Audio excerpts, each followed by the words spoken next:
Chapitre 46. Les malheurs servent à vous persuader de votre néant.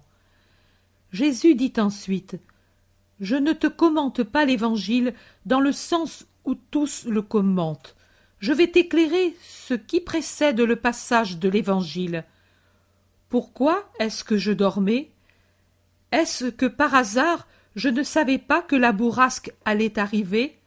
Oui, je le savais. J'étais seul à le savoir. Et alors, pourquoi est-ce que je dormais? Les apôtres étaient des hommes, Maria, animés de bonne volonté, mais encore seulement des hommes. L'homme se croit toujours capable de tout. Quand ensuite il est réellement capable dans une chose, il est plein de suffisance et d'attachement à son savoir-faire. Pierre, André, Jacques et Jean étaient de bons pêcheurs, et pour ce motif, ils se croyaient insurpassables dans la manœuvre des bateaux. Moi, pour eux, j'étais un grand rabbi, mais une nullité comme marin. C'est pourquoi ils me jugeaient incapable de les aider, et quand ils montaient dans la barque pour traverser la mer de Galilée, ils me priaient de rester assis parce que j'étais incapable d'autre chose. Leur affection aussi y était pour quelque chose, et ils ne voulaient pas m'imposer des fatigues matérielles. Mais l'attachement à leur savoir-faire dépassait encore l'affection. Je ne m'impose que dans des cas exceptionnels, Maria. Généralement, je vous laisse libre, et j'attends. Ce jour-là, j'étais fatiguée, et on me priait de me reposer, c'est-à-dire de les laisser faire, eux qui étaient si capables. Alors, je me mis à dormir.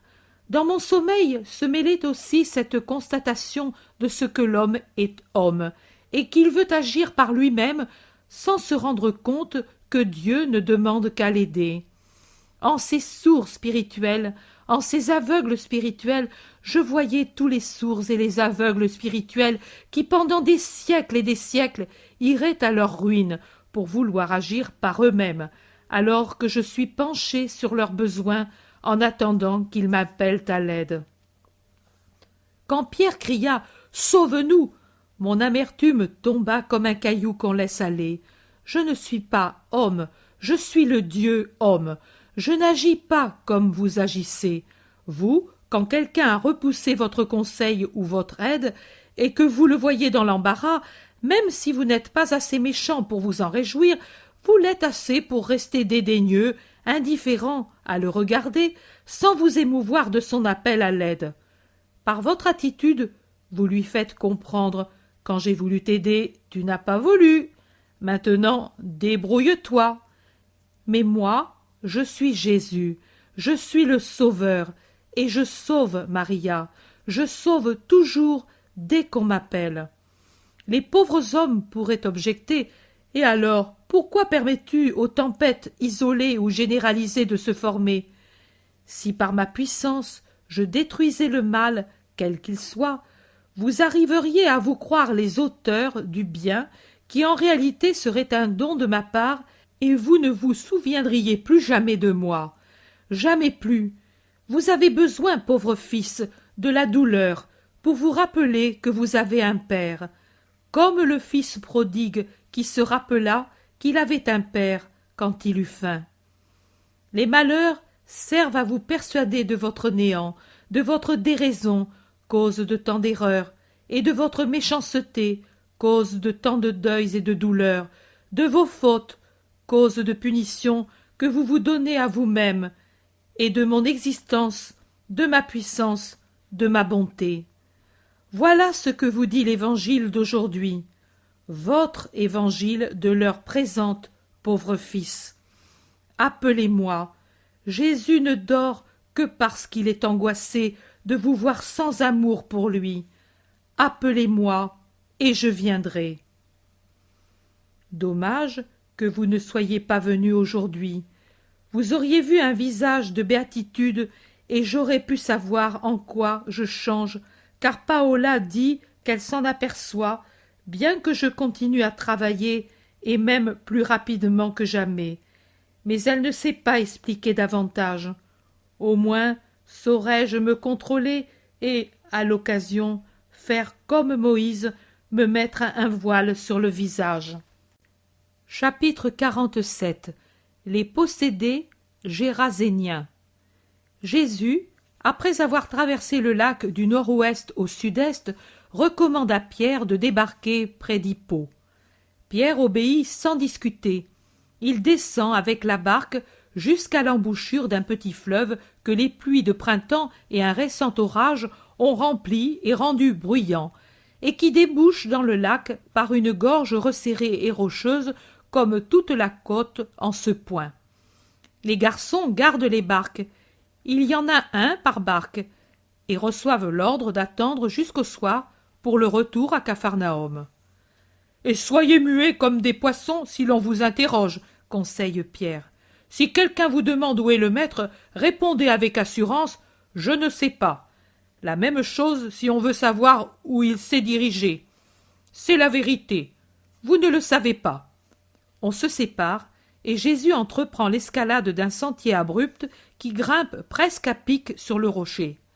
Les apôtres le suivent par le sentier difficile jusqu'au sommet du rocher qui s'adoucit en un plateau planté de chênes sous lesquels paissent de nombreux porcs. « Puants animaux !» s'exclame Barthélemy. « Ils nous empêchent de passer !»« Non, ils ne nous empêchent pas de passer. Il y a de la place pour tous, » répond calmement Jésus. Du reste, les gardiens, en voyant des Israélites, cherchent à rassembler les porcs sous les chênes pour laisser libre le sentier. Et les apôtres passent en faisant 1000 grimaces au milieu des ordures laissées par les animaux qui, bien gras, cherchent à grossir encore en fouillant le sol avec leurs groins. Jésus est passé sans faire tant d'histoire en disant aux gardiens du troupeau « Que Dieu vous récompense pour votre gentillesse !» Les gardiens, pauvres gens, à peine moins sales que leurs porcs, mais en revanche infiniment plus maigres, le regardent étonnés et puis bavardent entre eux. L'un d'eux dit « Mais ce n'est pas un Israélite ?» À quoi les autres répondent « Mais tu ne vois pas qu'il a des franges à son vêtement ?» Le groupe apostolique se réunit, maintenant qu'il peut avancer en groupe sur un petit chemin suffisamment large. Le panorama est très beau. Surélevé de quelques dizaines de mètres au-dessus du lac, il permet pourtant de dominer tout le miroir d'eau avec les villes éparses sur les rives. Tibériade est une splendeur avec ses belles constructions en face de l'endroit où se trouvent les apôtres. Ici, au-dessous, au pied du rocher de basalte, la grève étroite paraît un coussin de verdure, alors que sur la rive opposée de Tibériade à l'embouchure du Jourdain, il y a une plaine plutôt large et que les eaux du fleuve rendent marécageuse. Le fleuve semble s'y attarder avant de reprendre sa course après avoir ralenti dans le lac tranquille. Cette plaine est remplie de toutes sortes de plantes et de buissons particuliers au marécage. On y voit toute une population d'oiseaux aquatiques aux couleurs bariolées, comme s'ils étaient couverts de joyaux. Cet endroit, on le regarde comme un jardin. Les oiseaux s'élèvent des touffes d'herbe et des roseaux, volent sur le lac, y plongent pour attraper un poisson, se relèvent encore plus merveilleux à cause de l'eau qui a ravivé les couleurs de leur plumage, et reviennent vers la plaine fleurie sur laquelle le vent s'amuse à déplacer les couleurs. Ici, au contraire, ce sont des bois de chênes très grands, sous lesquels l'herbe est douce et d'un vert émeraude. Au-delà de cette bande boisée, la montagne remonte, après un vallon, en formant un mamelon abrupt et rocailleux, sur lequel s'incrustent les maisons construites sur des terrasses rocheuses. Je crois que la montagne ne fait qu'un avec les constructions, offrant ses cavernes pour l'habitat, mélange de cités troglodytes et de villes ordinaires. Elle est caractéristique avec cette montée en terrasse grâce à laquelle le toit des maisons inférieures est au niveau de l'entrée du rez-de-chaussée des maisons du plateau qui est au-dessus. Sur les côtés, où la montagne est plus abrupte au point d'interdire toute construction, il y a des cavernes, des excavations profondes et des sentiers rapides qui descendent vers la vallée. À la saison des pluies, ces sentiers doivent devenir autant de bizarres petits torrents. Des blocs de toutes sortes entraînés dans la vallée par les eaux, forment un piédestal chaotique à cette petite montagne si abrupte et si sauvage, bossue et impertinente, comme un hobereau qui veut à tout prix qu'on le respecte. Le zélote demande « N'est-ce pas Gamala ?» « Oui, c'est Gamala. Tu la connais ?» dit Jésus. « J'y ai été comme fugitif une nuit, il y a bien longtemps.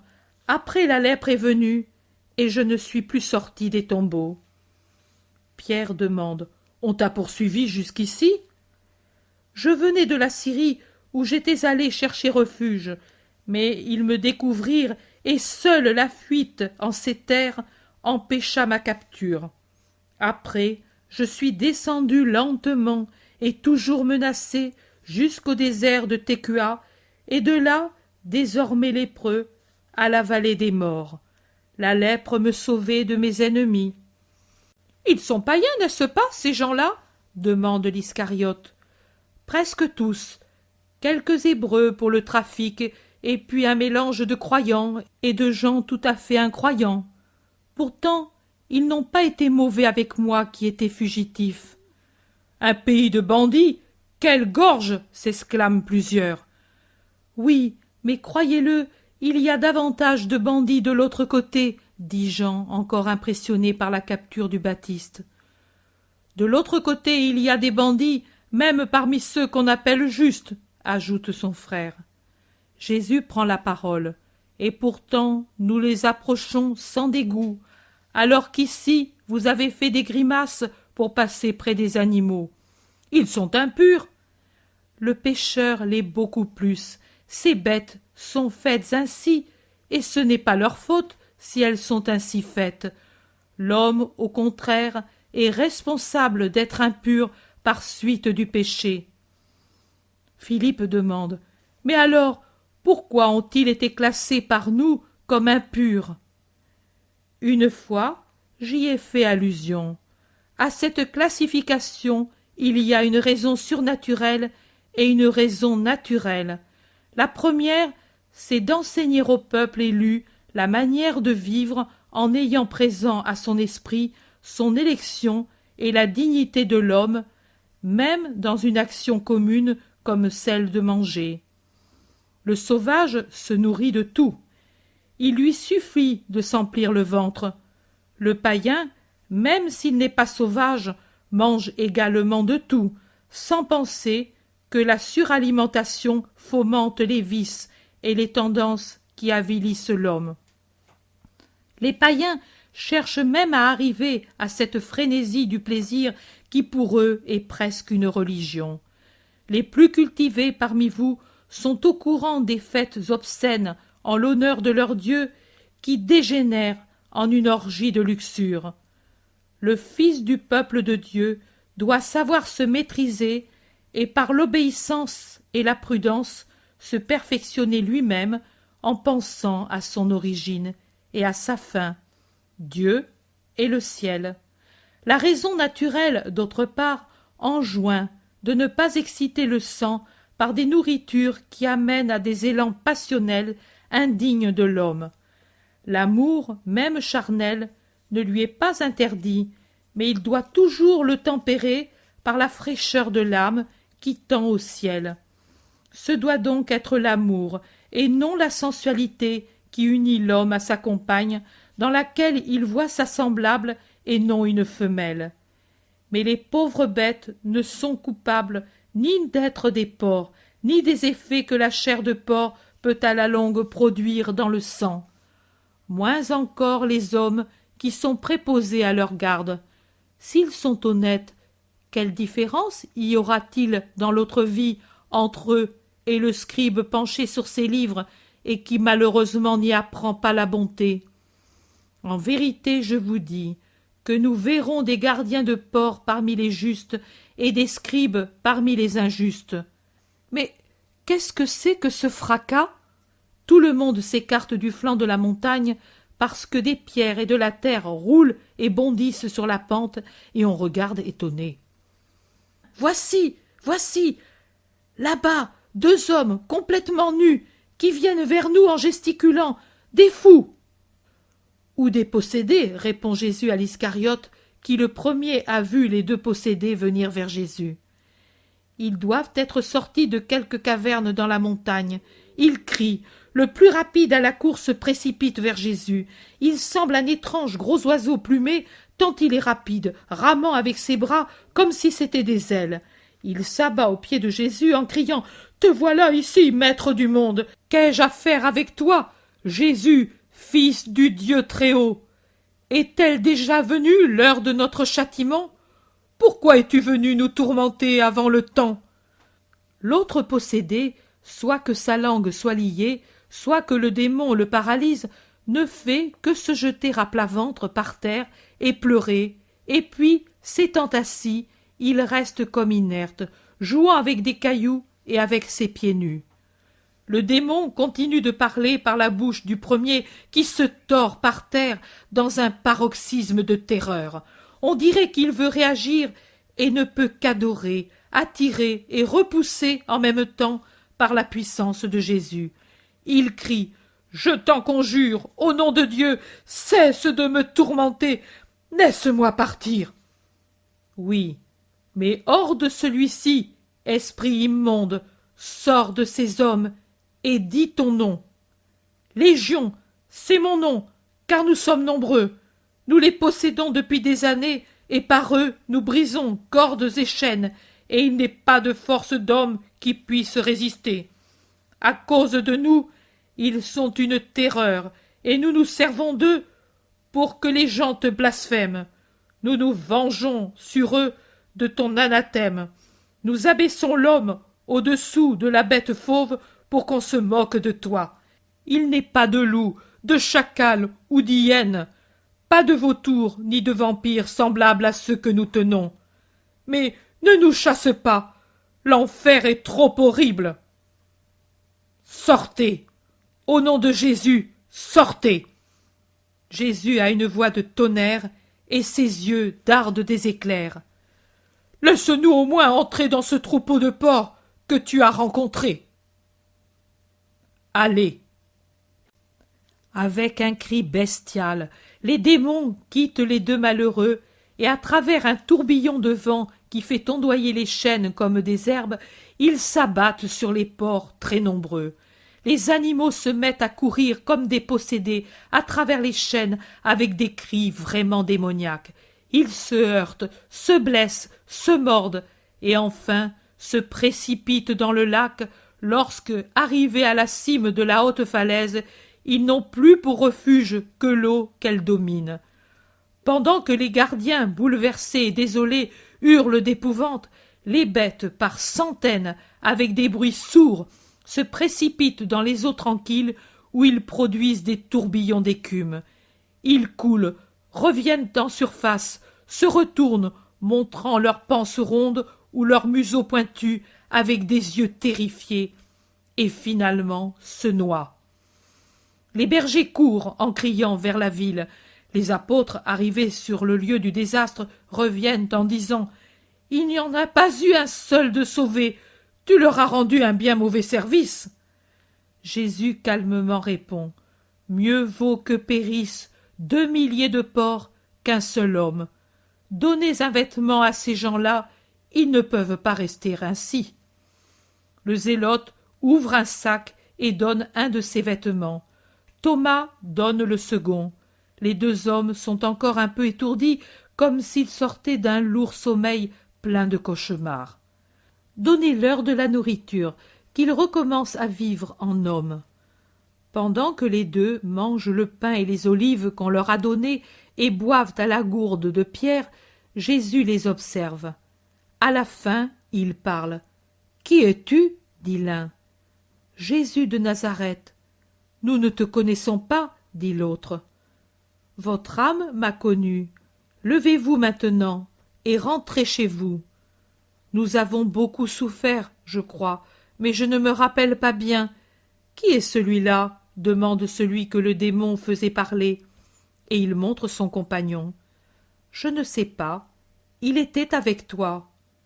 Qui es-tu ? Et pourquoi es-tu ici ? Demande-t-il à son compagnon. Celui qui était comme muet et qui est encore le plus inerte, dit « Je suis Démétrius. C'est Sidon ici ?» Sidon est au bord de la mer. Homme, ici, tu es au-delà du lac de Galilée. Et pourquoi suis-je ici? Personne ne peut donner de réponse. Voilà que les gens arrivent, suivis des gardiens. Ils semblent apeurés et curieux. Quand ensuite ils voient les deux possédés habillés, leur stupeur augmente. Celui-ci, c'est Marc de Giosia. Et celui-là, le fils du marchand païen. Cet autre, c'est celui qui les a guéris et qui a fait périr nos porcs, car les démons qui étaient entrés en eux les ont affolés, disent les gardiens. Seigneur, tu es puissant, nous le reconnaissons, mais tu nous as déjà fait trop de mal, un dommage de plusieurs talents. Va-t'en, nous t'en prions, que ta puissance ne fasse pas écrouler la montagne pour la plonger dans le lac. Va-t'en. Je m'en vais, je ne m'impose à personne. Et Jésus revient par le chemin déjà fait, sans discuter.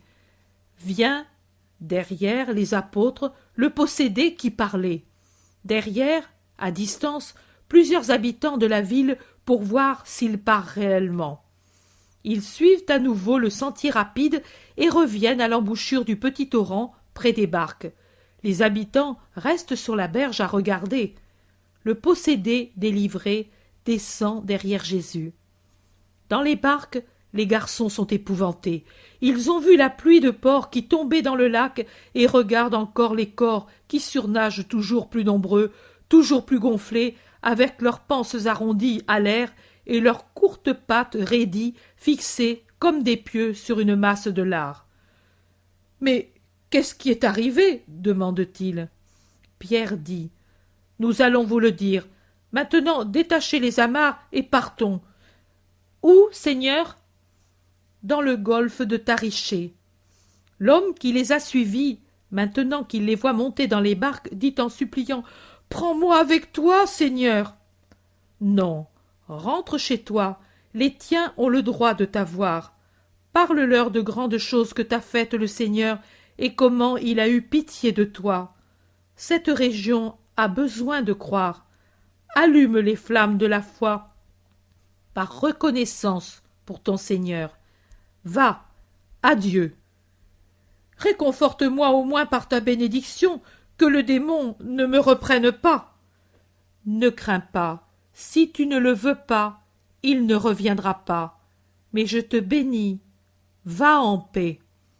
Les barques s'éloignent de la rive en direction est-ouest. Alors seulement, pendant qu'elles fendent les flots où flottent les cadavres des porcs, les habitants de la cité, qui n'a pas voulu le Seigneur, quittent la berge et s'en vont. Chapitre 48. De Tariché vers le Tabor, début du second voyage pascal. Jésus congédie les barques en disant « Je ne reviendrai pas » et suivi des siens, à travers la région qui de la rive opposée semblait fertile, il se dirige vers une montagne qui apparaît en direction sud-sud-ouest. Les apôtres sont peu enthousiastes du voyage à travers cette région belle mais sauvage. Le chemin est couvert de joncs qui s'accrochent aux pieds, de roseaux qui font pleuvoir sur la tête une pluie de rosée retenue par les feuilles, de broussins qui frappent le visage avec la masse dure de leurs fruits séchés, de saules pleureurs fragiles dont les branches retombent de tous côtés en vous chatouillant, de plaques traîtresses d'herbes qui paraissent pousser sur un terrain solide et qui, au contraire, cachent des flaques d'eau où le pied s'enfonce. Ce ne sont en effet que des enchevêtrements de queues de renard et de vesses qui ont poussé sur des flaques d'eau et qui sont si serrées qu'elles cachent l'élément qui leur a donné naissance. Les apôtres cheminent en silence, ne se parlant que du regard.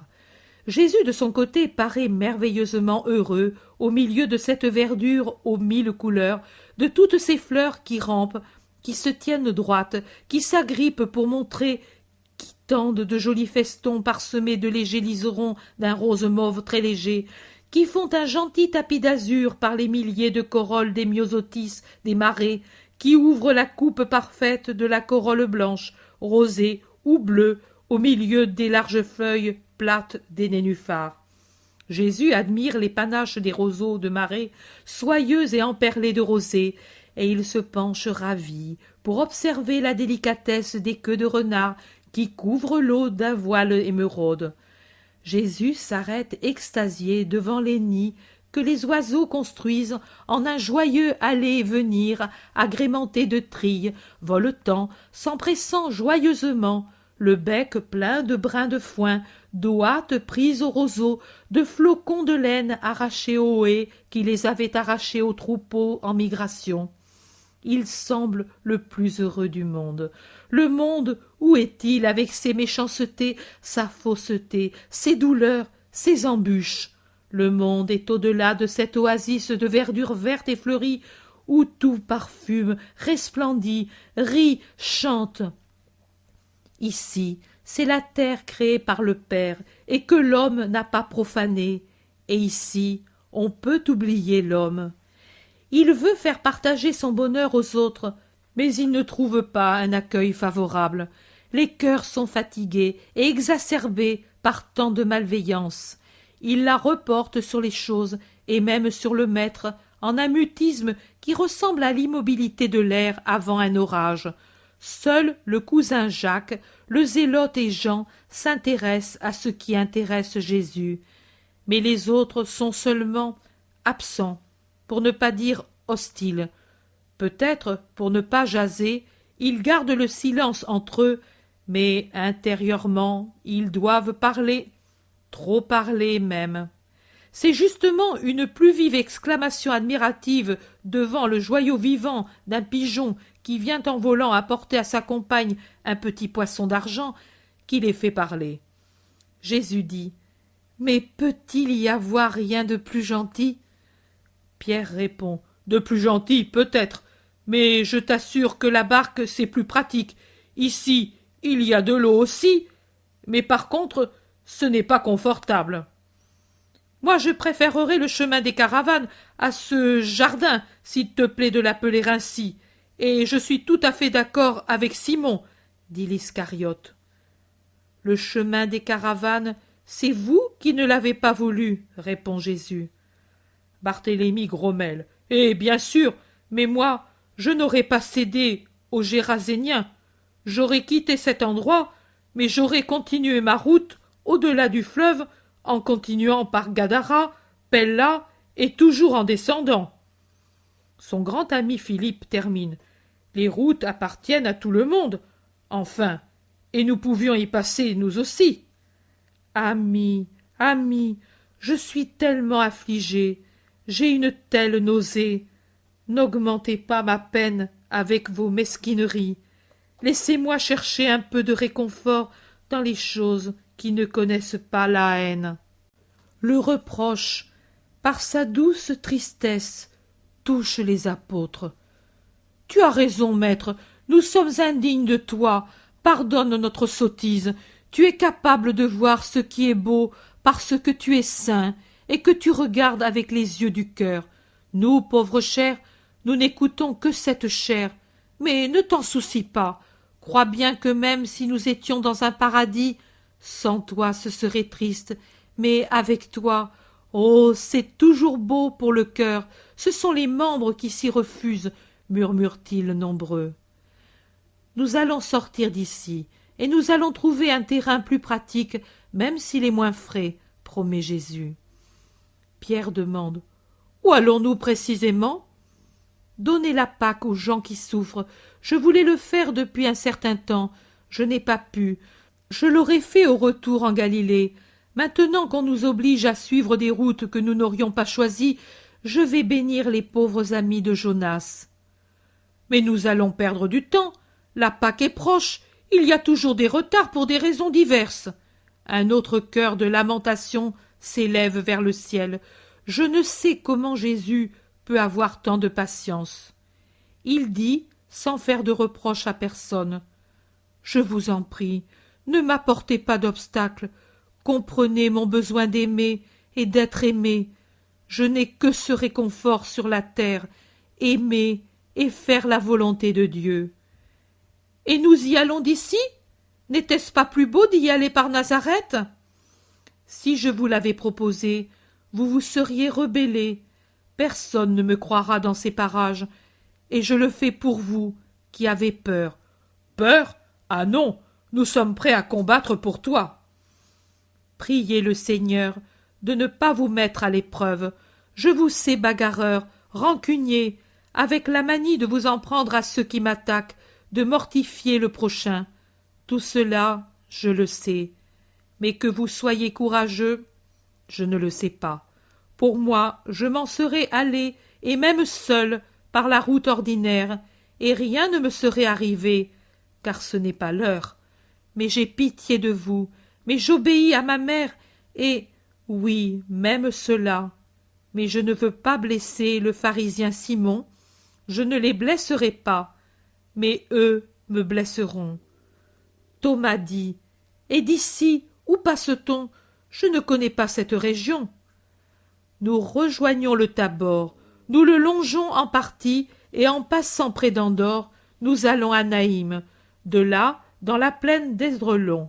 Ne craignez pas, Doras, fils de Doras, et Giocana sont déjà à Jérusalem.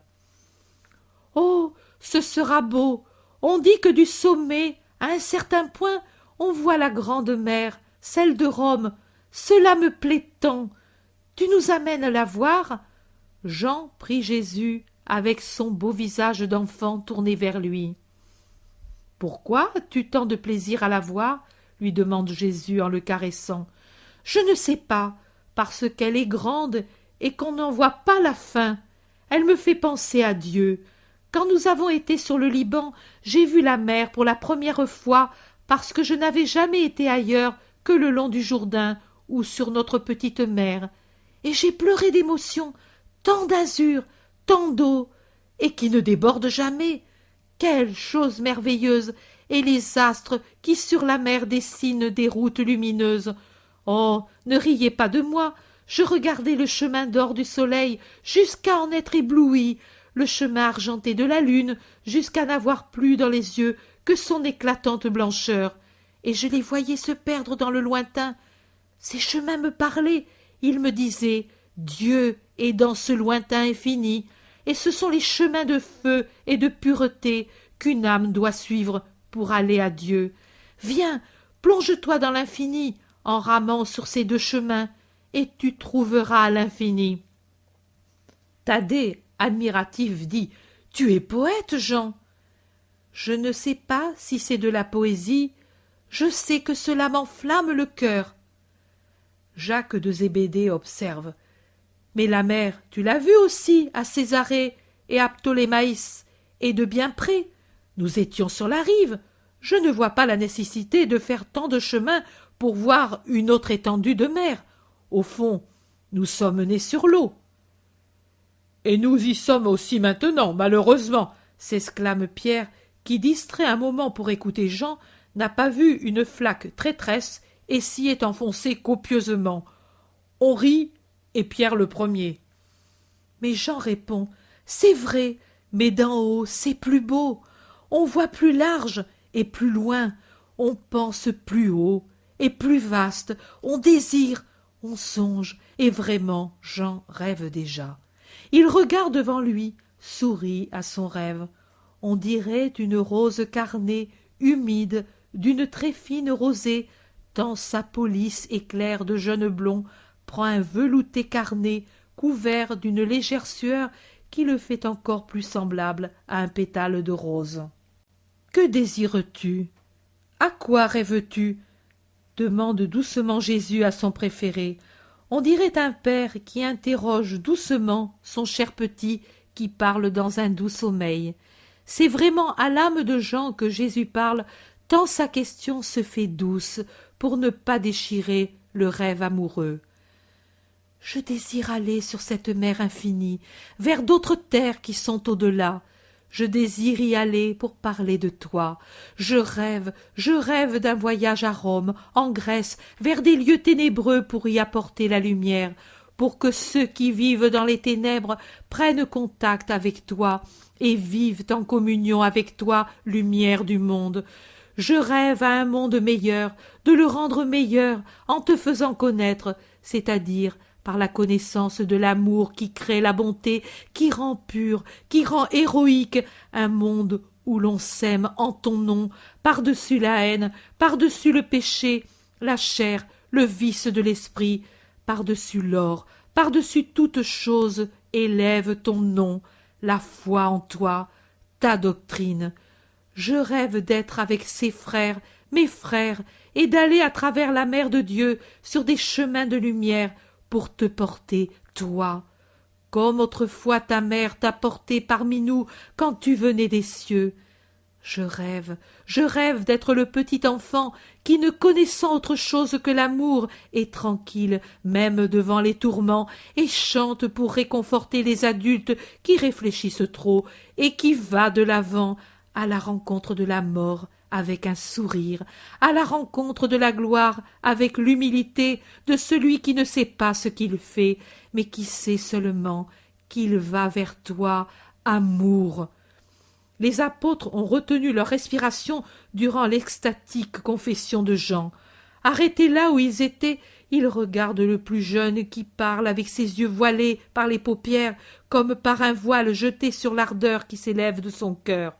Ils regardent Jésus qui se transfigure dans la joie de se retrouver si complètement dans son disciple. Quand Jean se tait, tout en restant un peu incliné, cela rappelle la grâce de l'humble Marie à l'Annonciation de Nazareth. Jésus le baise au front en disant « Nous irons voir la mer pour te faire rêver encore à l'avenir de mon royaume dans le monde. »« Seigneur, après tu as dit que nous allons à Andorre, alors contente-moi, moi aussi, pour me faire passer l'amertume du jugement de cet enfant, dit l'Iscariote. Oh, tu y penses encore? Demande Jésus. Toujours, je me sens diminué à tes yeux et à ceux de mes compagnons. Je réfléchis à ce que vous pouvez penser.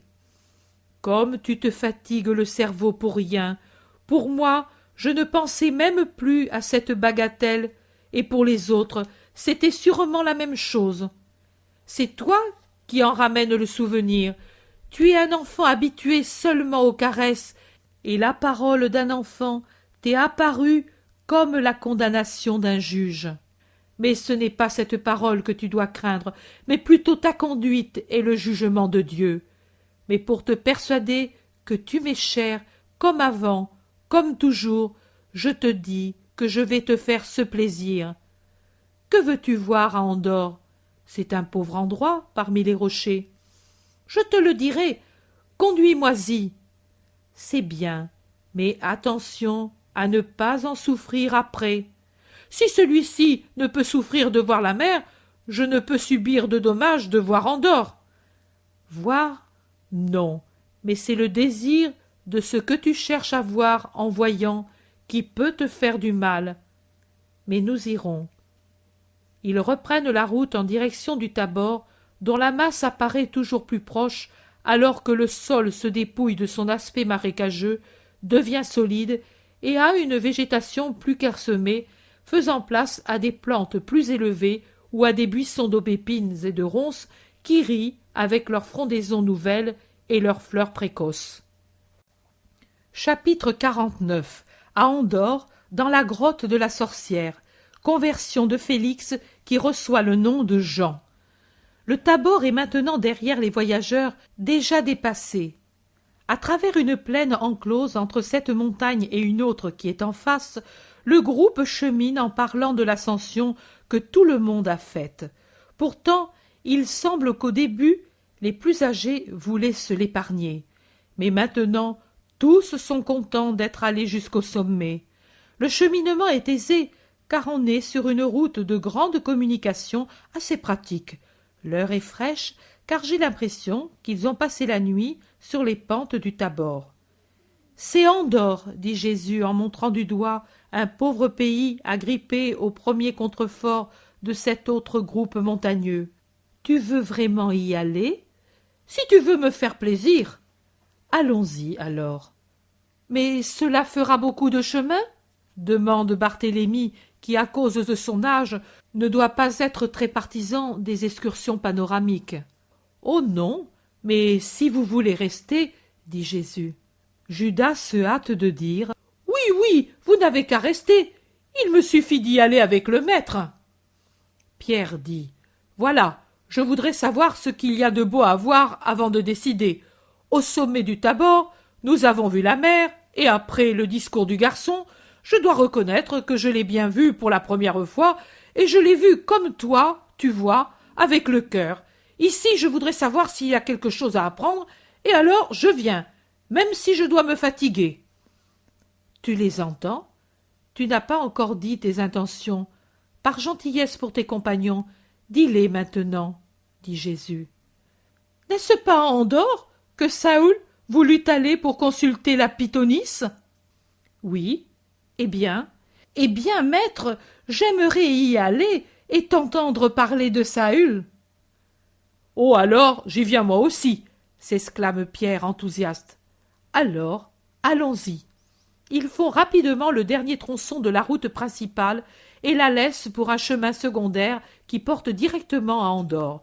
C'est une pauvre localité, comme l'a dit Jésus. Les maisons sont accrochées aux pentes qui, plus loin après le pays, deviennent plus abruptes. Les habitants sont pauvres. Tout au plus, ils doivent pratiquer l'élevage des moutons sur les pâturages de la montagne et au milieu des bois de chênes séculaires. Quelques petits champs d'orge ou de céréales du même genre dans les coins favorables, et des pommiers et des figuiers. Quelques vignes autour des maisons pour décorer un peu les murs sombres, comme si ce pays était plutôt humide. Maintenant, nous allons demander où était la sorcière, dit Jésus, et il arrête une femme qui revient de la fontaine avec ses amphores. La femme le regarde curieusement, puis répond impoliment « Je ne sais pas. J'ai bien d'autres choses qui m'occupent, plus importantes que ces balivernes. » Et elle le laisse en plan. Jésus s'adresse à un petit vieux qui taille un morceau de bois. « La magicienne, Saül, et qui s'en occupe plus. Pourtant, attends, il y a quelqu'un qui a étudié, et peut-être il saura. Viens. » Et le petit vieux monte en boitant par un sentier pierreux jusqu'à une maison très misérable et négligée. « C'est ici, je vais entrer et l'appeler. » Pierre, montrant des poulets qui grattent le sol dans une cour malpropre, dit « Cet homme n'est pas israélite. » Mais il n'ajoute rien d'autre parce que le petit vieux revient, suivi d'un homme borgne, sale et désordonné, comme tout ce qu'il y a dans sa maison. Le vieux dit « Vois-tu, cet homme dit que c'est là, après cette maison en ruine. Un sentier, puis un ruisseau, puis un bois et des cavernes, la plus haute, celle qui montre encore des murs écroulés par côté, c'est celle que tu cherches. N'est-ce pas ce que tu as dit? » L'homme répond « Non, tu as tout embrouillé. J'irai moi avec ces étrangers. » L'homme a une voix rude et gutturale, ce qui accroît l'impression défavorable. On marche. Pierre, Philippe et Thomas font signe sur signe à Jésus pour qu'il n'y aille pas. Mais Jésus ne les écoute pas. Il avance avec Judas derrière l'homme, et les autres le suivent de mauvaise grâce. « Tu es israélite ?» demande l'homme. « Oui, moi aussi, ou presque, bien qu'il ne me semble pas, mais j'ai été très longtemps dans d'autres pays, et j'ai pris des habitudes qui ne plaisent pas à ces imbéciles. Je vaux mieux que les autres, mais ils disent que je suis un démon parce que je lis beaucoup, j'élève des poulets que je vends aux Romains, et je sais soigner avec les plantes. Quand j'étais jeune, à cause d'une femme, je me suis querellé avec un Romain. J'étais alors à Saint-Guillaume, et je l'ai poignardé. Lui mourut, moi je perdis un œil et ce que je possédais, et je fus condamné aux travaux forcés pour longtemps, pour toujours. Mais je savais soigner, et je guéris la fille d'un gardien. Cela me valut son amitié et un peu de liberté. J'en profitai pour m'enfuir. J'ai mal agi, car cet homme a certainement payé ma fuite de sa vie. Mais la liberté semble belle quand on est prisonnier. Et elle n'est pas belle, après? Non, il vaut mieux la prison, où l'on est seul, que le contact avec les hommes qui ne respectent pas votre solitude et sont autour de vous pour vous haïr. Tu as étudié les philosophes? J'étais maître à Saint-Guillaume, j'étais prosélyte. Et maintenant? Maintenant je ne suis rien. Je vis dans la réalité et dans la haine, de même qu'on m'a haï et qu'on me hait. Qui te hait? Tout le monde, et Dieu en premier. J'avais une femme, et Dieu a permis qu'elle me trahisse et me ruine. J'étais libre et respecté, et Dieu a permis que je devienne un forçat. L'abandon de Dieu, l'injustice des hommes ont rayé de mon existence celui-ci et cela. Ici, il n'y a plus rien. Et il se bat le front et la poitrine. C'est-à-dire, ici dans la tête, il y a la pensée, le savoir. Là, il n'y a rien. Et il crache avec mépris. Tu te trompes. Il y a encore deux choses. Lesquelles? Le souvenir et la haine. Enlève-les. Sois vraiment vide, et moi, je te donnerai une chose nouvelle à y mettre. Quelle chose? L'amour. Ah ah ah! Tu me fais rire. Il y a 35 ans que je ne riais plus, homme. Depuis que j'ai eu la preuve que ma femme me trahissait avec un marchand de vin romain. L'amour, l'amour à moi, c'est comme si je jetais des pierres précieuses à mes poulets. Ils mourraient d'indigestion s'ils ne réussissaient pas à les évacuer. C'est la même chose pour moi. Il me pèserait sur le cœur, ton amour, si je ne pouvais le digérer. Non, homme, ne parle pas ainsi. Jésus lui met la main sur l'épaule, réellement et visiblement affligé.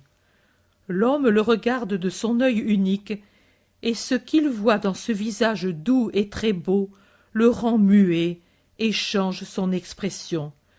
Du sarcasme, il passe à un profond sérieux, et de là à une vraie tristesse. Il baisse la tête et puis demande d'une voix transformée: « Qui es-tu » ? Jésus de Nazareth, le Messie. Toi? Moi? Tu n'as pas entendu parler de moi, toi qui lis? Je savais, mais pas que tu étais vivant, et pas, oh surtout, cela je ne le savais pas. Je ne savais pas que tu étais bon avec tout le monde, ainsi, même avec les assassins. Pardonne ce que je t'ai dit, de Dieu et de l'amour. Maintenant je comprends pourquoi tu veux me donner l'amour, parce que sans l'amour, le monde est un enfer, et toi, Messie, tu veux en faire un paradis. Un paradis dans tout cœur. Donne-moi le souvenir et la haine qui te rendent malade, et laisse-moi mettre dans ton cœur l'amour. Oh, si je t'avais connu auparavant, alors, mais quand j'ai tué, certainement tu n'étais pas né. Mais après, lorsque libre comme l'est le serpent dans les forêts, j'ai vécu pour empoisonner par ma haine. Mais tu as aussi fait du bien. N'as-tu pas dit que tu soignais avec les herbes? Oui, pour être toléré, mais que de fois j'ai lutté avec la volonté d'empoisonner au moyen de filtres. Tu vois, je me suis réfugié ici parce que c'est un pays où l'on ignore le monde et que le monde ignore, un pays maudit. Ailleurs, on me haïssait, et je haïssais, et j'avais peur d'être reconnu. Mais je suis mauvais. Tu as regretté d'avoir causé du mal aux gardiens de la prison. Tu vois que tu as encore de la bonté. Tu n'es pas méchant. Tu as seulement une grande blessure ouverte, et personne ne te la soigne. Ta bonté s'en va par elle, comme le sang par les blessures. Mais s'il y avait quelqu'un qui te soigne et qui ferme ta blessure, pauvre frère, ta bonté ne s'enfuirait plus au fur et à mesure qu'elle se forme. Elle grandirait en toi. L'homme, la tête penchée, pleure, sans que rien ne trahisse ses larmes. Seul Jésus, qui marche à côté de lui, le voit. Oui, il le voit, mais il ne dit plus rien. Ils arrivent à un refuge fait de murailles écroulées et de cavernes dans la montagne. L'homme cherche à raffermir sa voix, et il dit: « Voilà, c'est ici. Entre donc. » « Merci, ami. Sois bon. » L'homme ne dit rien et reste où il est, pendant que Jésus, avec les siens, passe par-dessus des pierres qui étaient certainement des matériaux de murailles solides. Ils dérangent des lézards verts et d'autres bêtes sauvages. Ils entrent dans une vaste grotte enfumée sur les parois de laquelle il y a encore, gravés dans la pierre, les signes du zodiaque et semblables histoires. Dans un coin enfumé, il y a une niche et par-dessous un trou qui semble une bouche d'égout pour l'écoulement de liquide. Les chauves-souris décorent le plafond de leurs grappes repoussantes. Un hibou, dérangé par la lumière d'une branche que Jacques a allumée pour voir s'il marche sur des scorpions ou des aspics, se lamente en battant ses ailes ouatées et en fermant ses yeux que blesse la lumière. Il est justement perché dans la niche et une puanteur de rats morts, de belettes, d'oiseaux en putréfaction sous ses pieds se mêle à l'odeur des excréments et du sol humide. « Une jolie place, en vérité, » dit Pierre. « Garçon, c'était mieux ton Tabor et ta mère. » Puis, en se tournant vers Jésus, « Maître, contente vite Judas, parce que, ici, ce n'est sûrement pas la salle royale d'Antipas. » Tout de suite, « Que veux-tu savoir de précis ?» demande-t-il à Judas de Kériote. « Voilà, je voudrais savoir si et pourquoi Saül a péché en venant ici. Je voudrais savoir s'il est possible qu'une femme puisse évoquer les morts. Je voudrais savoir si... Oh, en somme, parle, toi, je te poserai des questions. » Pierre, suppliant, demande. « Cela demande du temps. Allons au moins dehors, au soleil, sur les roches. Nous éviterons l'humidité et la puanteur. » Jésus y consent. Ils s'assoient comme ils peuvent sur les ruines des murailles. Le péché de Saül n'a été que l'un de ses péchés. Il a été précédé et suivi de beaucoup d'autres, tous graves. Double ingratitude envers Samuel, qui lui avait donné l'onction royale et qui s'éclipsa ensuite pour ne pas partager avec le roi l'admiration du peuple. Ingratitude envers David, qui le débarrasse de Goliath, qui l'épargne dans la caverne d'Engadi et à Aquila. Coupable de multiples désobéissances et de scandales dans le peuple. Coupable d'avoir affligé Samuel son bienfaiteur en manquant à la charité. Coupable de jalousie et d'attentat contre David, son autre bienfaiteur, et enfin du crime commis ici. Contre qui? Il n'y a tué personne. Il a tué son âme, il a fini de la tuer, ici, à l'intérieur. Pourquoi baisses-tu la tête? Judas répond. Je réfléchis, maître. Tu réfléchis, je le vois. À quoi penses-tu? Pourquoi as-tu voulu venir? Ce n'est pas par pure curiosité intellectuelle, reconnais-le. On entend toujours parler de magie, de nécromancie, d'évocation d'esprit. Je voulais voir si je découvrais quelque chose. Il me plairait de savoir comment cela arrive. Je pense que nous, destinés à étonner pour attirer, nous devrions être un peu nécromanciens. Tu es toi, et tu agis par ta puissance. Mais nous devons chercher une puissance, une aide pour opérer des œuvres étranges qui s'imposent. Oh, mais tu es fou! Mais que dis-tu? S'écrient plusieurs. Taisez-vous, laissez-le parler. Sa folie est autre chose que de la folie. Judas dit. Oui, en somme, il me semblait qu'en venant ici, un peu de la magie de cette époque pourrait entrer en moi et me rendre plus grand, dans ton intérêt, crois-le bien. Je sais que tu es sincère dans le désir que tu as actuellement, mais je te réponds avec des paroles éternelles, car ce sont des paroles du livre, et le livre existera tant qu'il y aura des hommes, crus ou méprisés, combattus au nom de la vérité ou tournés en ridicule, il existera toujours. Il est dit, et Ève, ayant vu que le fruit de l'arbre était bon à manger et beau à voir, le cueillit, en mangea et en donna à son mari. Et alors leurs yeux s'ouvrirent, et ils s'aperçurent qu'ils étaient nus, et ils se firent des ceintures. Et Dieu dit, « Comment vous êtes-vous aperçus que vous étiez nus? Ce n'est que pour avoir mangé le fruit défendu. » Et il les chassa du paradis de délices. Et dans le livre de Saül, il est dit, « Samuel dit en apparaissant, « Pourquoi m'as-tu troublé en me faisant évoquer? Pourquoi m'interroger après que le Seigneur s'est retiré de toi? Le Seigneur te traitera comme je te l'ai dit, parce que tu n'as pas obéi à la voix du Seigneur. Fils, ne tends pas la main vers le fruit défendu. Rien que de l'approcher, c'est une imprudence.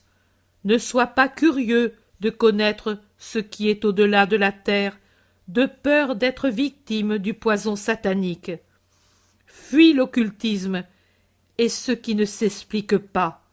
Une seule chose doit être accueillie avec une sainte foi, Dieu. Mais ce qui n'est pas Dieu et ne s'explique pas par les forces de la raison et ne peut être créé par les forces humaines, fuis-le, fuis-le, que ne s'ouvrent pas pour toi les sources de la malice et que tu ne comprennes pas que tu es nu, nu, repoussant dans une humanité mêlée au satanisme. Pourquoi veux-tu étonner avec des prodiges obscurs? Étonne par ta sainteté, et qu'elle soit lumineuse comme une chose qui vient de Dieu. Ne désire pas déchirer les voiles qui séparent les vivants des trépassés. Ne trouble pas les défunts. Écoute-les s'ils sont sages tant qu'ils sont sur la terre. Vénère-les en leur obéissant, même après leur mort. Mais ne trouble pas leur seconde vie. Celui qui n'obéit pas à la voix du Seigneur perd le Seigneur. Et le Seigneur a défendu l'occultisme, la nécromancie, le satanisme sous toutes ses formes. Que veux-tu savoir de plus que ce que la parole te dit déjà? Que veux-tu opérer de plus que ce que ta bonté et ma puissance te permettent d'opérer? Ne désire pas le péché, mais la sainteté, fils. Ne te blesse pas de ce que je te dis. Il me plaît que tu te découvres dans ton humanité. Ce qui te plaît à toi plaît à beaucoup, à trop de gens. Seul le but que tu fixes à ton désir, être puissant pour attirer à moi, enlève à cette humanité un grand poids et lui donne des ailes. Mais ce sont des ailes d'oiseau de nuit.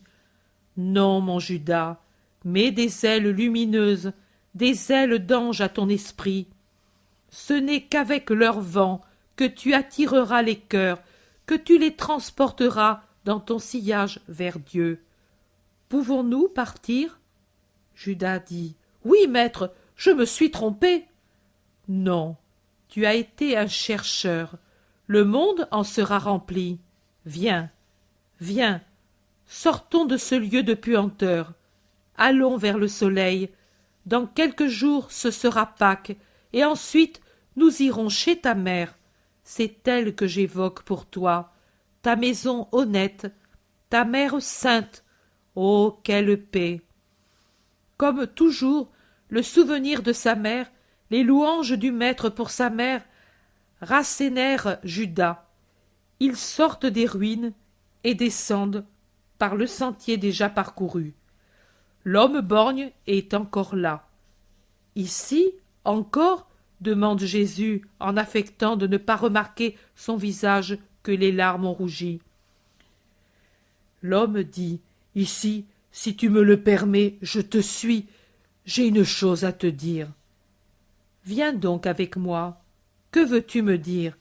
Jésus, je crois que pour avoir la force de parler, de faire la magie sainte, de me changer moi-même, d'évoquer mon âme morte, comme la magicienne évoqua Samuel pour Saül, je dois dire ton nom, doux comme ton regard, saint comme ta voix. Tu m'as donné une vie nouvelle, et elle est informe, incapable comme celle d'un nouveau-né dont la naissance a été difficile. Elle se débat encore dans les étreintes d'une mauvaise peau. Aide-moi à sortir de ma mort.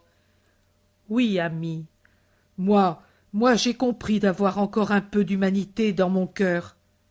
Je ne suis pas complètement un fauve, et je puis encore aimer et être aimé, pardonner et être pardonné. Ton amour qui est pardon me l'apprend. N'est-ce pas qu'il en est ainsi? Oui, ami. Alors, emmène-moi avec toi. Je m'appelais Félix, ironie. Mais toi, donne-moi un nouveau nom. Que le passé soit réellement mort. Je te suivrai comme un chien vagabond qui finit par trouver un maître.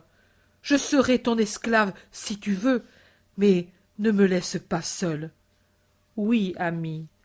Quel nom me donnes-tu? Un nom qui m'est cher, Jean, car tu es la grâce que fait le Seigneur. Tu me prends avec toi? Pour l'instant, oui. Après, tu me suivras parmi les disciples. Mais ta maison? Je n'ai plus de maison. Je vais laisser aux pauvres ce que j'ai. Donne-moi seulement ton amour et du pain. Viens. Et Jésus se retourne et appelle les apôtres. Amis, et spécialement toi, Judas, je vous remercie. Par toi, par vous, une âme vient à Dieu. Voici le nouveau disciple. Il vient avec nous jusqu'au moment où nous pourrons le confier aux frères disciples. Soyez heureux d'avoir trouvé un cœur et bénissez Dieu avec moi. Les 12 ne semblent vraiment pas très heureux, mais ils font bon visage par obéissance et par politesse. Si tu permets, je pars en avant. Tu me trouveras sur le seuil de la maison. Vas-y. L'homme part en courant. Il semble que ce soit un autre homme. Et maintenant que nous sommes seuls, je vous ordonne, cela je vous l'ordonne, d'être bon avec lui, et de ne pas parler de son passé à qui que ce soit. Qui parlerait ou qui manquerait de charité pour le frère racheté se verrait à l'instant repoussé par moi. Vous avez compris? Voyez combien le Seigneur est bon. Venu ici dans un but humain, il nous accorde d'en repartir après avoir obtenu une faveur surnaturelle. Oh, je jubile pour la joie qui naît au ciel pour le nouveau converti. Ils arrivent devant la maison, sur le seuil, avec un vêtement foncé et propre, un manteau assorti, une paire de sandales neuves et un grand sac sur les épaules. Voilà l'homme. Il ferme la porte, et puis, chose étrange chez un homme que l'on pourrait croire insensible, il prend une poulette blanche, peut-être sa préférée, qui se couche apprivoisée dans ses mains. Il lui donne un baiser, et il pleure, et puis la dépose par terre. Allons, et pardonne-moi, mais eux, mes poulets, m'ont aimé. Je parlais avec eux, et ils me comprenaient. Je te comprends, moi aussi, et je t'aime, tant. Je te donnerai tout l'amour que pendant 35 années le monde t'a refusé. Oh, je le sais, je le sens, c'est pour cela que je viens, mais aie de la compassion pour un homme qui aime un animal qui lui a été plus fidèle que l'homme. Oui, oui, ne pense plus au passé. Tu auras tant à faire, et avec ton expérience, tu feras tant de bien. Simon, viens ici. Et toi, Matthieu, tu vois, celui-ci a été plus que prisonnier, et il a été lépreux. L'autre était un pécheur, et ils me sont chers, car ils savent comprendre les pauvres cœurs, n'est-ce pas? Le zélote dit: Grâce à ta bonté, Seigneur, mais, ami, crois bien que tout le passé disparaît à son service. Il ne reste que la paix. Matthieu intervient. Oui, la paix et une nouvelle jeunesse vient remplacer la vétusté du vice et de la haine. Moi, j'étais publicain, mais maintenant je suis apôtre. Nous avons devant nous le monde, et nous sommes instruits sur son compte. Nous ne sommes pas des enfants étourdis qui passent près du fruit nuisible et de l'arbre séducteur sans voir la réalité. Nous savons. Nous pouvons éviter le mal et apprendre aux autres à l'éviter. Nous savons redresser celui qui plie, car nous savons comme cela soulage d'être relevé. Et nous connaissons celui qui relève, lui. C'est vrai, vous m'aiderez, merci. C'est comme si je passais d'un endroit sombre et fétide à l'espace libre d'un pré en fleurs. J'ai éprouvé quelque chose de semblable quand je suis sorti libre, finalement libre, après 20 années de bagne et de travail épuisant dans les mines de l'Anatolie. Lorsque je me suis trouvé, m'étant enfui un soir de tempête, sur la cime d'une montagne abrupte, mais libre, mais pleine de soleil à l'aurore et couverte de bosquets odorants, la liberté. Mais maintenant, c'est quelque chose de plus. Tout en moi se dilate. Je n'avais plus de chaînes depuis 15 années, mais la haine, mais la peur, mais la solitude étaient pour moi des chaînes. Maintenant, elles sont tombées. Nous voilà à la maison du vieil homme qui vous a conduit à moi. Homme, homme! Le vieillard accourt et reste comme une statue, à la vue du borgne propre, en vêtements de voyage, le visage souriant. Tiens, voici la clé de ma maison. Je pars pour toujours. Je te suis reconnaissant, car tu es mon bienfaiteur. Tu m'as rendu une famille. Fais de mon bien tout ce que tu veux. Et soigne mes poulets. Ne les maltraite pas. À chaque sabbat, un Romain vient acheter les œufs. Cela te fera du profit. Traite-les bien, mes poules, et que Dieu t'en récompense. Le vieillard est stupéfait. Il prend la clé et reste bouche bée. Jésus dit, « Oui, fais comme il te dit, et moi aussi je t'en serai reconnaissant. Au nom de Jésus, je te bénis. » Le Nazaréen, c'est toi, miséricorde. J'ai parlé avec le Seigneur. Femme, femme, homme, le Messie est parmi nous. Il crie comme un putois, et les gens arrivent de tous côtés. Bénis-nous, bénis-nous, crie-t-il. D'autres disent Reste. D'autres Où vas-tu?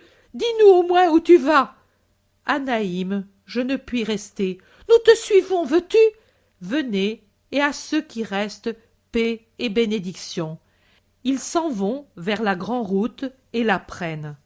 L'homme qui chemine près de Jésus et qui fatigue sous le poids de son sac attire la curiosité de Pierre. « Mais qu'est-ce que tu as là-dedans, de si lourd ?» demande-t-il. « Les vêtements et des livres, mes amis, après les poulets, et avec eux.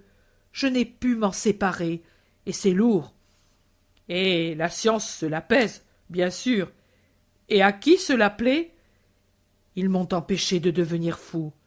Et tu dois bien les aimer, mais quel livre est-ce ? Philosophie, histoire, poésie grecque, romaine. C'est beau, certainement beau, mais penses-tu pouvoir les traîner ? Peut-être j'arriverai même à m'en séparer, mais tout en même temps cela n'est pas possible. N'est-ce pas, Messie ? Appelle-moi maître. Oui, ce n'est pas possible, mais je te ferai avoir un endroit où tu pourras abriter tes amis les livres. Ils pourront être utiles pour discuter sur Dieu avec les païens. « Oh, tu as une pensée nette de toute réserve !» s'exclame l'homme. Jésus sourit, et Pierre s'écrie « Je crois bien, lui, il est la sagesse !» L'homme dit « Il est la bonté, crois-le. Toi, tu es cultivé ?»« Moi, oh, très cultivé, je sais distinguer une alose d'une carpe. Ma culture ne va pas plus loin. Je suis pêcheur, ami. » Pierre rit, humble et franc. « Tu es honnête, c'est une science qu'on apprend par soi-même, et c'est très difficile de l'avoir. Tu me plais. Toi aussi, tu me plais parce que tu es franc, même quand tu t'accuses. Je pardonne tout, j'aide tout le monde, mais je suis l'ennemi impitoyable de ceux qui sont faux. Ils me dégoûtent. » Tu as raison, l'homme faux est un criminel. Un criminel, tu l'as dit. Dis, n'as-tu pas confiance pour me donner un peu ton sac ? Tu peux être sûr que je ne m'en vais pas avec les livres. Il me semble que tu es fatigué. 20 ans dans les mines vous brisent. Mais pourquoi veux-tu te fatiguer, toi? Parce que le maître nous a appris à nous aimer comme des frères. Donne-moi cela, et prends mes nippes. Elles ne sont pas lourdes. Il n'y a pas d'histoire ni de poésie. Mon histoire, ma poésie, et l'autre chose que tu m'as dit, c'est lui, mon Jésus, notre Jésus. Chapitre 50. Résurrection du fils de la veuve de Naïm. Naïm devait avoir une certaine importance au temps de Jésus. La ville n'est pas grande, mais bien construite, enfermée dans l'enceinte de ses murs. Elle s'étend sur une colline basse et riante, un contrefort du petit Hermon, dominant de haut une plaine très fertile qui oblique vers le nord-ouest. On y arrive, en venant d'Andorre, après avoir traversé un cours d'eau qui est certainement un affluent du Jourdain. Pourtant, de cet endroit, on ne voit plus le Jourdain, et pas davantage sa vallée, parce que des collines le cachent en faisant vers l'est un arc en forme de point d'interrogation. Jésus s'y rend par une grande route qui unit la région du lac à l'Hermon et à ses pays. Derrière lui marchent de nombreux habitants d'Andorre qui n'arrêtent pas de parler entre eux. La distance qui sépare le groupe apostolique des murs est maintenant très courte, 200 mètres au maximum. La grande route entre directement dans la ville par une porte qui est ouverte en grand car c'est plein jour. On peut voir ce qui arrive immédiatement après les murs. C'est ainsi que Jésus, qui parlait avec ses apôtres et le nouveau converti, voit venir dans un grand bruit de pleureuses et un remarquable apparat oriental un cortège funèbre. « Nous allons voir, maître, disent plusieurs. Et déjà parmi les habitants d'Andorre, plusieurs se sont précipités pour voir. « Allons-y, dit Jésus, avec mansuétude. » Judas de Cariote dit « Oh, ce doit être un enfant, car tu vois combien de fleurs et de rubans il y a sur la litière. » « Ou bien c'est une vierge, répond Jean. Barthélemy dit « Non, c'est sûrement un jeune garçon à cause des couleurs qu'ils ont mises, et puis il n'y a pas de myrte. » Le cortège funèbre sort des murs. Ce qu'il y a sur la litière que les porteurs tiennent bien haut sur leurs épaules, il n'est pas possible de le voir. On devine le corps étendu dans ses bandelettes et couvert d'un drap, seulement par la forme qu'il dessine, et on se rend compte que c'est un corps qui a déjà atteint son développement complet, car il est aussi long que la litière. À côté, une femme voilée, que soutiennent des parents ou des amis, chemine en pleurant. Ce sont les seules vraies larmes dans cette comédie larmoyante. Quand un porteur rencontre une pierre, un trou, une bosse de la route, cela donne une secousse à la litière, et la mère gémit « Oh non, allez doucement, il a tant souffert, mon petit !» Et elle lève une main tremblante pour caresser le bord de la litière. Elle ne saurait faire plus, et dans cette impuissance, elle baise les voiles qui flottent et les rubans que le vent soulève parfois et qui viennent effleurer la forme immobile. « C'est la mère, » dit Pierre ému, et dans son œil fin et bon brille une larme.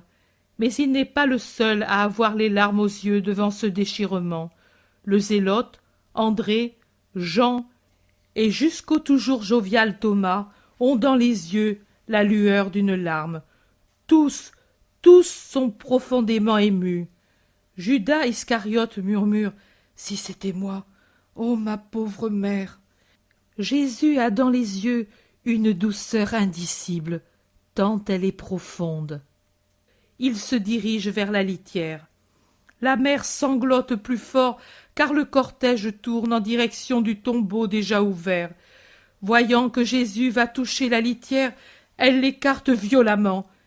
Qui sait ce qu'elle peut craindre dans son délire? Elle crie « Il est à moi !» et elle regarde Jésus avec des yeux hagards.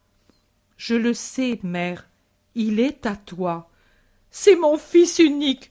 Pourquoi la mort pour lui qui était bon et qui m'était si cher? ma joie de veuve, pourquoi ?» La foule des pleureuses fait retentir plus haut ses cris funèbres et rétribués pour faire écho à la mère qui continue. « Pourquoi lui et pas moi? Ce n'est pas juste que celle qui a engendré voit périr son fruit. Le fruit doit vivre, car autrement, à quoi servent ces entrailles qui se déchirent pour mettre au monde un homme ?» Et elle se frappe le ventre, féroce et désespérée. « Ne fais pas ainsi, ne pleure pas, mère. » Jésus lui prend les mains dans une étreinte puissante et les retient de sa main gauche, pendant qu'avec la droite, il touche la litière en disant au porteur « Arrêtez-vous et posez-la à terre. » Les porteurs obéissent et descendent le brancard qui reste soutenu par ses 4 pieds. Jésus saisit le drap qui couvre le mort et le rejette en arrière, découvrant la dépouille. La mère crie sa douleur en appelant le nom de son fils. Je crois, Daniel. Jésus, qui tient toujours les mains de la mère dans la sienne, se redresse, imposant par l'éclat de son regard, avec son visage des miracles les plus puissants, et abaissant sa main droite, il ordonne avec toute la puissance de sa voix: « Jeune homme, je te le dis, lève-toi !» Le mort, comme il est, avec ses bandelettes, se lève pour s'asseoir sur la litière et appelle « Maman !» Il l'appelle avec la voix balbutiante et effrayée d'un enfant terrorisé. « Il est à toi, femme, je te le rends au nom de Dieu. Aide-le à se débarrasser du suaire et soyez heureux. » Et Jésus va se retirer. Mais oui, la foule le bloque à la litière sur laquelle la mère s'est penchée et où elle s'embrouille au milieu des bandelettes pour faire vite, vite, vite, pendant que les lamentations de l'enfant ne cessent d'implorer « Maman, maman !» Le suaire est enlevé, les bandelettes sont enlevées, la mère et le fils peuvent s'embrasser et ils le font sans tenir compte du baume. Ensuite, la mère essuie le cher visage, les chères mains, avec les bandelettes. Puis, n'ayant rien pour l'habiller, la mère quitte son manteau et l'en revêt, et tout permet de le caresser. Jésus la regarde. Il regarde ce groupe affectueux serré contre les bords de la litière qui maintenant n'est plus funèbre, et il pleure. Judas Iscariote voit ses larmes et demande « Pourquoi pleures-tu, Seigneur ?» Jésus tourne vers lui son visage et dit « Je pense à ma mère. » Cette brève conversation ramène l'attention de la femme vers son bienfaiteur. Elle prend son fils par la main et le soutient. En effet, il est comme quelqu'un dont le corps supporte un reste de torpeur. Elle s'agenouille en disant « Toi aussi, mon fils, bénis ce sein qui t'a rendu à la vie et à ta mère. » Et elle se penche pour baiser le vêtement de Jésus pendant que la foule chante l'Hosanna à Dieu et à son Messie, désormais connu pour ce qu'il est. En effet, les apôtres et les habitants d'Andorre se sont chargés de dire qui a accompli le miracle. Toute la foule maintenant s'écrie « Que soit béni le Dieu d'Israël! Que soit béni le Messie, son envoyé! Que soit béni Jésus, fils de David! Un grand prophète s'est élevé parmi nous. Dieu a vraiment visité son peuple. Alléluia! Alléluia !» Finalement, Jésus peut se dégager de l'étreinte et entrer dans la ville. La foule le suit et le poursuit, exigeante dans son amour. Un homme accourt et le salue profondément. « Je te prie de rester sous mon toit. » « Je ne peux. La Pâque m'interdit toute halte, sauf celles qui sont fixées d'avance. »« Dans quelques heures, ce sera le crépuscule et c'est vendredi. » « Justement, je dois, avant le crépuscule, avoir achevé mon étape. Je te remercie tout de même, mais ne me retiens pas.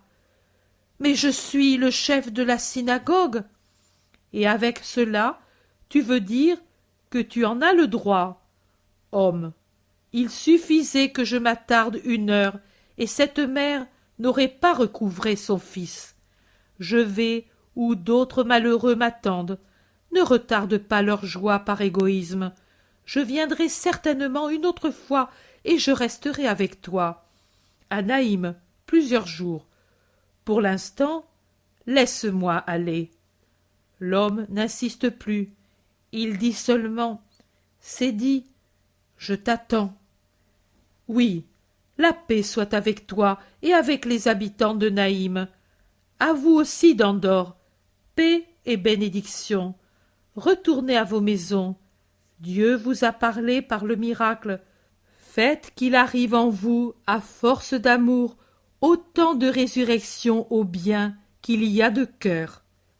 Un dernier chœur d'Hosanna, puis la foule laisse aller Jésus, qui traverse en diagonale la ville et sort dans la